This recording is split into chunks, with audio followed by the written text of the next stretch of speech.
بسم اللہ الرحمن الرحیم۔ ابو محمد حجاج بن یوسف بن حکم بن ابو عقیل ثقفی طائف میں پیدا ہوا، وہیں اس کی پرورش بھی ہوئی۔ حجاج بن یوسف طائف کے مشہور قبیلہ بنو ثقیف سے تعلق رکھتا تھا۔ ابتدائی تعلیم و تربیت اس نے اپنے باپ سے حاصل کی جو ایک استاد تھا۔ حجاج کا بچپن سے ہی اپنے ہم جماعتوں پر حکومت کرنے کا عادی تھا۔ تعلیم سے فارغ ہو کر اپنے باپ کے ساتھ ہی تدریس کا پیشہ اختیار کیا، لیکن وہ اس پیشے پر قطعی مطمئن نہ تھا اور کسی نہ کسی طرح حکمران بننے کے خواب دیکھتا رہتا تھا۔ بالآخر وہ طائف چھوڑ کر دمشق پہنچا اور کسی نہ کسی طرح عبد الملک بن مروان کے وزیر کی ملازمت حاصل کرنے میں کامیاب ہو گیا۔ وزیر نے جلد ہی اس کی انتظامی صلاحیتوں کو پانپ لیا اور اسے ترقی دے کر اپنے جگیر کا منتظم مقرر کر دیا۔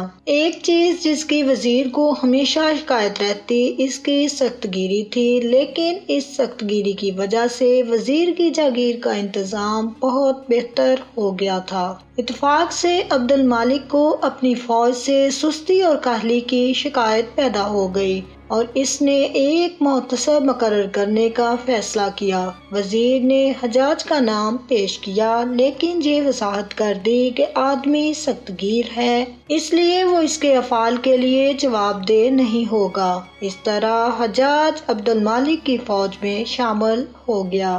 اس حیثیت سے اس نے عبد الملک کی خوب خدمت کی اور اموی فوج اس سے دہشت کھانے لگی، جہاں تک کہ خود وزیر کا دستہ بھی اس کی سخت گیری کا شکار ہوا۔ حالانکہ وہ خود کئی سال انہی میں شامل رہا تھا۔ عبد الملک نے جب عراق پر حملہ کیا تو معصب بن زبیر کے خلاف اس کے سخت اقدامات نے عبد الملک کو قائل کر دیا کہ حجاج اس کے کہنے پر کوئی بھی اقدام کر سکتا ہے اور اس کے لیے اخلاقی و مذہبی حدود عبور کرنا کوئی مشکل نہیں۔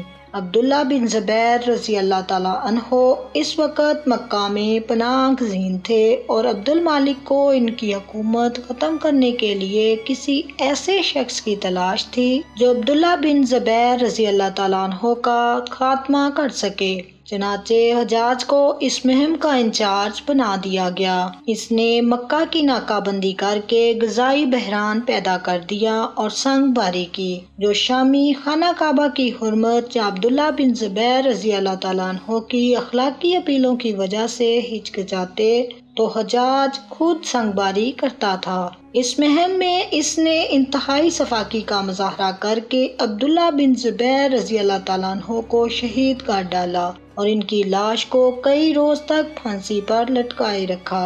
اس واقعہ میں کعبہ کی دیواریں منہدم ہو گئیں جو بعد میں دوبارہ تعمیر کی گئیں۔ اس مہم کا نتیجہ یہ نکلا کہ حجاز کا گورنر کر دیا گیا۔ حجاج بن یوسف کو گورنر حجاز اس لیے بنایا گیا کہ وہ اموی اقدار کو اس مقدس سرزمین میں مستحکم کر ڈالے۔ چنانچہ کچھ دیر تک مکہ میں مقیم رہا۔ اس نے ہر شخص کو قتل کر ڈالا جس سے اموی اقدار کے خلاف زبان کھولنے کی توقع کی جا سکتی تھی۔ اس کے مظالم نے عوام کے حوصلے پست کر دیے اور وہ اموی غلامی پر رضامند ہو گئے۔ مکہ کے بعد مدینہ کی باری آئی۔ حجاج وہاں پہنچا تو صحابہ زادوں اور تابعین کی ایک کثیر تعداد موجود تھی۔ اس نے اہل مدینہ کو جمع کر کے ایک زوردار تقریر کی اور انہیں عبد الملک کی بیعت کرنے پر آمادہ کرنا چاہا، تاہم اہل مدینہ خاموش بیٹھے رہے اور کسی نے مخالفت بھی نہ کی، لیکن بیعت بھی کسی نے نہ کی۔ حجاج نے انہیں 3 دن کی مہلت دے کر رخصت کر دیا، لیکن ساتھ ہی قتل و غارت کا مشغلہ شروع کر دیا۔ لوگ اس کے ظلم و ستم کے واقعات سن چکے تھے اور واقعہ ہرا انہیں ابھی بھولا نہیں تھا، اس لیے انہوں نے عبد الملک کی بیعت کر لی۔ حجاج نے معززین کی ایک فہرست تیار کر ڈالی اور ان سب کو جگہ بعد دیگرے طلب کر کے بیعت لی۔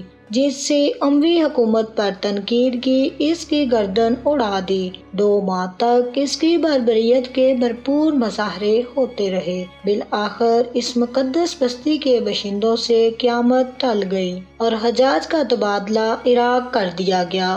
عبد المالک نے اہل خراسان اور کوفہ و بصرہ کی باغیانہ روش کو ختم کرنے کے لیے حجاج کو گورنر مقرر کیا۔ اس نے صرف 12 آدمی ساتھ لیے اور 1000 میل کا فاصلہ طے کر کے بالکل غیر متوقع طور پر کوفہ پہنچا۔ کوفہ میں داخلہ کے وقت اس نے نقاب پہن رکھا تھا تاکہ لوگ اسے پہچان نہ سکیں۔ اس کے ساتھی اہل کوفہ کو پکار کر مسجد میں جمع ہونے کا حکم دے رہے تھے۔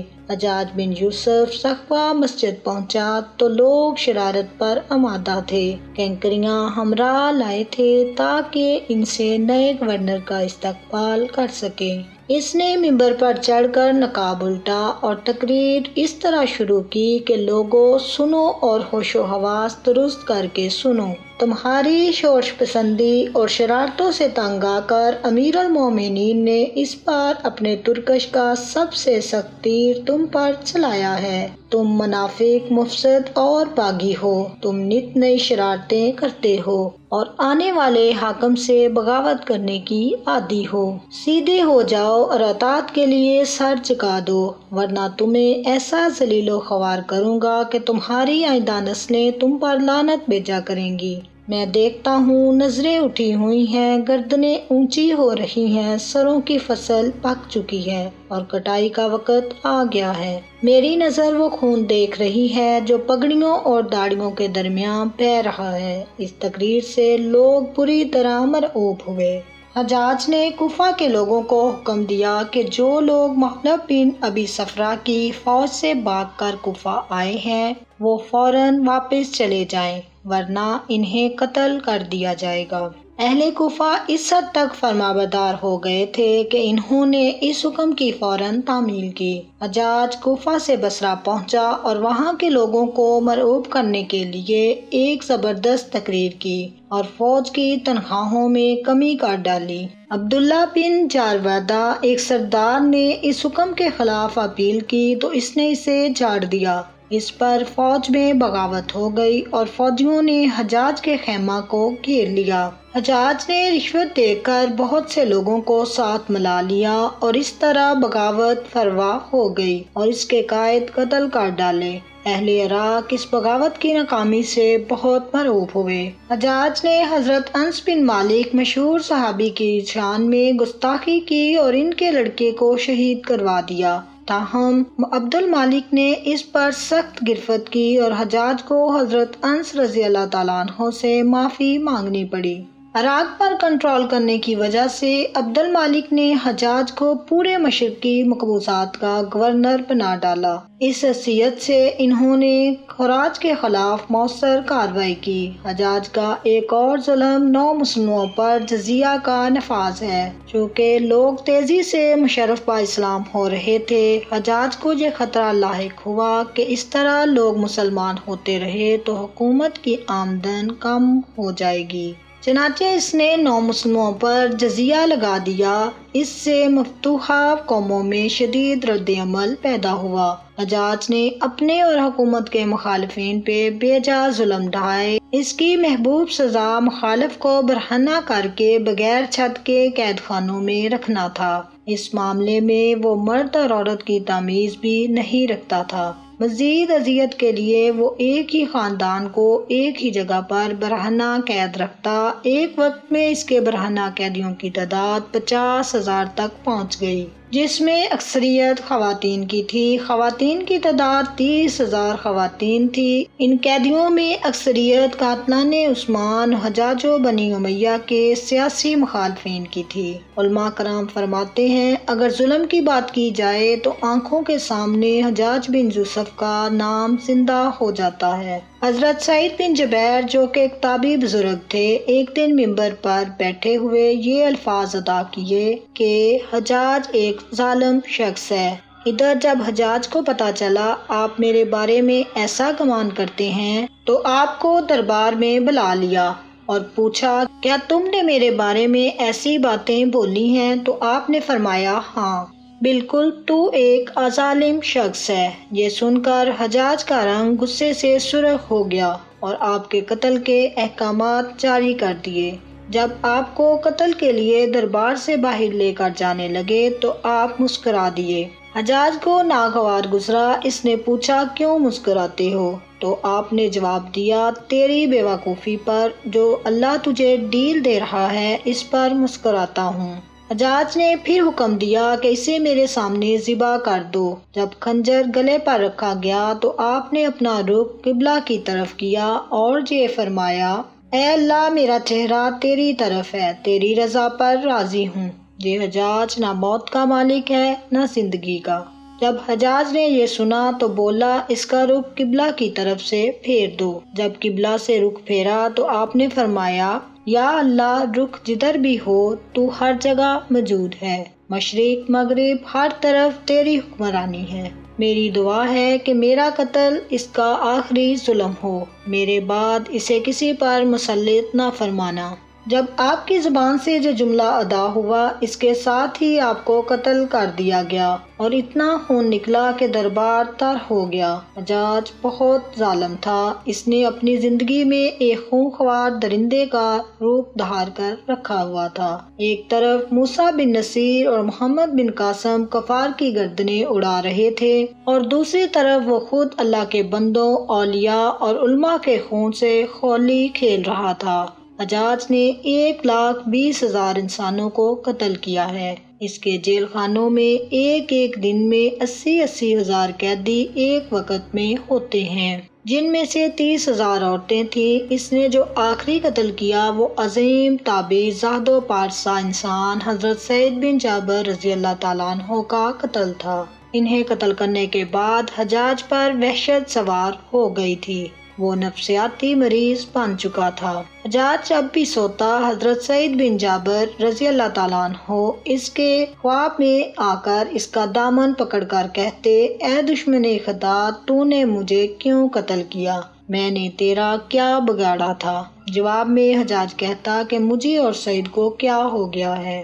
اس کے ساتھ حجاج کو وہ بیماری لگ گئی زمہریری کہا جاتا ہے۔ اس میں سخت سردی کلیجے سے اٹھ کر سارے جسم پر چھا جاتی تھی، وہ کانپتا تھا، آگ سے بری انگیٹھیاں اس کے پاس لائی جاتی تھی اور اس قدر قریب رکھ دی جاتی تھی کہ اس کی کھال جل جاتی تھی، مگر اسے احساس نہیں ہوتا تھا۔ حکیموں کو دکھانے پر انہوں نے بتایا کہ پیٹ میں سرطان ہے۔ ایک طبیب نے گوشت کا ٹکڑا لیا اور اسے داغے کے ساتھ باندھ کر حجاج کے حلق میں اتار دیا۔ تھوڑی دیر بعد داغے کو کھینچا تو اس گوشت کے ٹکڑے کے ساتھ بہت عجیب نسل کے کیڑے چپٹے ہوئے تھے اور اتنی بدبو تھی جو پوری 1 مربع میل کے فاصلے پر پھیل گئی۔ درباری اٹھ کر بھاگ گئے، حکیم بھی بھاگنے لگا۔ حجاج بولا تو کدھر جاتا ہے؟ علاج تو کر۔ حکیم بولا تیری بیماری زمینی نہیں آسمانی ہے، اللہ سے پناہ مانگ۔ حجاج جب مادی تدبیروں سے مایوس ہو گیا تو اس نے حضرت حسن بصری رحمت اللہ علیہ کو بلوایا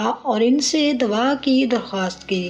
وہ حجاج کی حالت دیکھ کر رو پڑے اور فرمانے لگے میں نے تجھے منع کیا تھا کہ نیک بندوں کے ساتھ چھیڑ چھاڑ نہ کرنا، ان پر ظلم نہ کرنا، مگر تو باز نہ آیا۔ آج حجاج عبرت کا سبب بنا ہوا تھا، وہ اندر باہر سے جل رہا تھا، وہ اندر سے ٹوٹ پھوٹ چکا تھا۔ حضرت سعید بن جابر رضی اللہ تعالیٰ عنہ کی وفات کے 40 دن بعد ہی حجاج کی موت بھی ہو گئی تھی۔ جب دیکھا کہ بچنے کا امکان نہیں تو قریبی عزیزوں کو بلایا جو بڑی کراہت کے ساتھ حجاج کے پاس آئے۔ وہ بولا میں مر جاؤں تو جنازہ رات کو پڑھانا اور صبح ہو تو میری قبر کا نشان بھی مٹا دینا، کیونکہ لوگ مجھے مرنے کے بعد قبر میں نہیں چھوڑیں گے۔